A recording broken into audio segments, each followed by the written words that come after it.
नमस्ते दोस्तों। अध्ययन की पाठशाला में हम एक नए टॉपिक पर चर्चा करते हैं।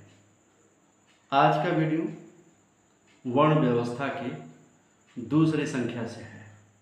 पिछली बार पिछले चैनल पे हमारे जो वीडियो अपलोड थे यूट्यूब के द्वारा उसे डिलीट कर दिया गया, जिस कारण से हमें दोबारा अपने चैनल पे ये सारी चीज़ें बतानी पड़ रही हैं, ताकि हमारे जितने भी व्यूवर्स, जितने भी लोग जानने वाले, इच्छा रखने वाले हों, वो देख सके दोबारा।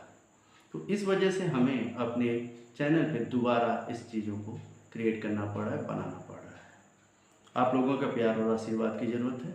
तो आज हम चलते हैं, पिछले वीडियो में हमने देखा कि ब्राह्मण कौन है, ब्राह्मण किसे कहते हैं, और ये वर्ण व्यवस्था का सबसे नंबर 1 जो संख्या है उसमें आता है, और ब्राह्मण को इंग्लिश में टीचर या स्कॉलर कहते हैं। आज हम जानते हैं क्षत्रिय कौन है, क्षत्रिय की परिभाषा क्या है, क्षत्रिय का डिफिनीशन क्या हो सकता है, और वर्ण व्यवस्था में इसको दूसरे स्थान पर रखा गया है। तो क्षत्रिय के गुण और कर्म क्या होते थे, क्या यह क्षत्रिय आज जाति में परिवर्तित है तो क्या यह क्षत्रिय जाति है, ये जान लेते हैं।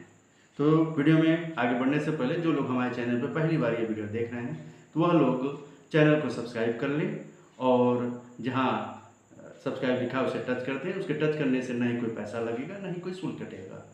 इसका फ़ायदा आपको ये होगा कि जब भी हमारे चैनल पर कोई नया वीडियो अपलोड होगा तो उसका नोटिफिकेशन आपको तुरंत प्राप्त हो जाएगा दोस्तों। तो अब हम चलते हैं वीडियो के प्रश्न के उत्तर की खोज में। क्षत्रिय इंग्लिश में से कहेंगे वॉरियर, यानी योद्धा।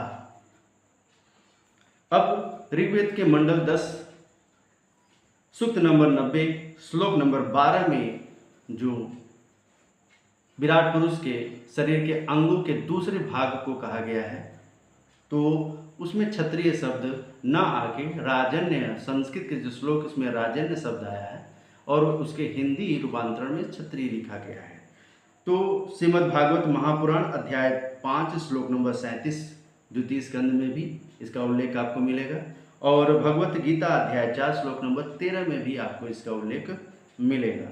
तो भगवत गीता अध्याय 4 श्लोक नंबर 13 में इसका उल्लेख किया गया है कि गुण और कर्मों के आधार पर, यानी गुण और कर्मों के विभाग से ब्राह्मण, क्षत्रिय, वैश्य और शूद्र मेरे द्वारा बनाए गए हैं या रचित किए गए हैं। तो ये सनातन धर्म की जो कुछ किताबें हैं उसमें उल्लेख है। चूँकि ऋग्वेद हमारे सनातन धर्म की प्रमाणित किताब है, उसमें मिलावट युक्त ये श्लोक दिया गया है, तो इसके वजह से इसे मान भी लें अगर, तो वर्ण व्यवस्था का दूसरा नंबर का जो क्षत्रिय है यह कोई जाति नहीं है। आज तथाकथित लोग जाति के रूप में क्षत्रिय लिखते हैं, यह कोई जाति नहीं है दोस्तों, यह वर्ण है, यह व्यवस्था रही है।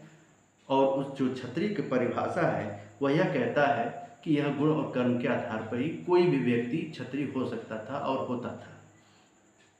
क्षत्रिय युद्ध और सुरक्षा करने वाले की जिम्मेदारी लेने वाले को ही क्षत्रिय कहा जाता था। यानी जब कभी किसी भी प्रजा पर, किसी भी गांव, समाज, देहात या राज्य में कोई व्यक्ति ऐसा था जो कि युद्ध कर सकता था और उसकी सुरक्षा करने की जिम्मेदारी होती थी, वह व्यक्ति क्षत्रिय कहलाता था। ये उसके गुण और कर्म है। क्षत्रिय कोई भी बन सकता है। पाली भाषा में इस क्षत्रिय शब्द को क्षत्रिय कहा जाता था, जो बाद में बिगड़कर इसे क्षत्रिय कहा जाने लगा।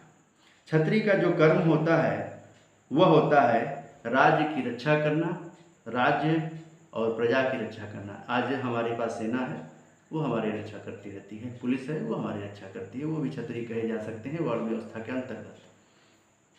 पुराणों में आप देखेंगे तो क्षत्रिय वंश के रूप में वंश था, क्षत्रिय वंश के रूप में चंद्र वंश आता है और सूर्य वंश, और भी कई वंश आए हैं, उनका उल्लेख यहाँ नहीं करेंगे, वीडियो लंबा हो जाएगा। तो पुराणों में चंद्रवंश आया है चंद्रवंश में कृष्ण क्षत्रिय थे जो ग्वाले और यादव कुल में पैदा हुए थे। और सूर्यवंश में राम, दशरथ नंदन राम थे जो वो भी क्षत्रिय कहलाए। तो अग्नि वंशी भी थे, श्वेत भी थे, हुण वंशी भी थे, शक वंशी भी थे। ये सभी क्षत्रिय गुण रखते थे। तो इस प्रकार से क्षत्रिय। अब इस क्षत्रिय शब्द की उत्पत्ति कैसे हुई है? क्षत्रिय शब्द की उत्पत्ति छत्र से बना हुआ है, जिसका अर्थ होता है लौकिक प्राधिकरण और शक्ति। ऋग्वेद में राजन्य शब्द को क्षत्रिय शब्द से प्रतिस्थापित कर दिया गया। अब इस प्रकार से देखा जाए दोस्तों, तो कृष्ण तो यादव कुल से थे परंतु क्षत्रिय थे। राम, दशरथ राम सूर्यवंशी थे परंतु क्षत्रिय थे। उन्होंने कभी अपने नाम के आगे क्षत्रिय जैसे सूचक शब्दों का प्रयोग किया हो। चंद्रगुप्त मौर्य जो आज के ओबीसी समाज से बिलोंग करते हैं, मौर्य वंश के, मौर्य जाति से बिलोंग करते थे, तो वो भी क्षत्रिय थे। राजा महापद्मानंद था जो एक नाई जाति से बिलोंग करता था, लेकिन वो भी क्षत्रिय था, वो भी राजा था। बाद में उसे क्षत्रिय कहा जाए या ना कहा गया वो बात की बात है, लेकिन राजा था, राजा ने था, क्षत्रिय बना था। दानवीन कर्ण जो शूद्र कहा गया वह भी बाद में क्षत्रिय बना। गौतम बुद्ध के बारे में बताया जाता है कि शाकवंशी हैं और यह भी क्षत्रिय कुल में आता है। तो इस प्रकार से हमने देखा कि कोई भी जो इसके पास ये गुण क्षमता है कि अपने युद्ध कर सकता है और रक्षा कर सकता है, वो क्षत्रिय कहलाता था। तो ये क्षत्रिय वर्ण व्यवस्था है दोस्तों, ये परिवर्तित होती हुआ करती थी। ये कोई भी हो सकता है, लेकिन आज इसको जाति कहते हैं। तो अब हमने जान लिया इस वीडियो में कि क्षत्रिय किसे कहते हैं। तो अब समाज के द्वारा यह भी जान लिया कि यह एक वर्ण व्यवस्था है, यह कोई जाति नहीं है। तो यह वीडियो अच्छी लगे तो लाइक करें, इस चैनल को अधिक से अधिक सब्सक्राइब करें और शेयर कमेंट करना ना भूलें दोस्तों। प्रणाम।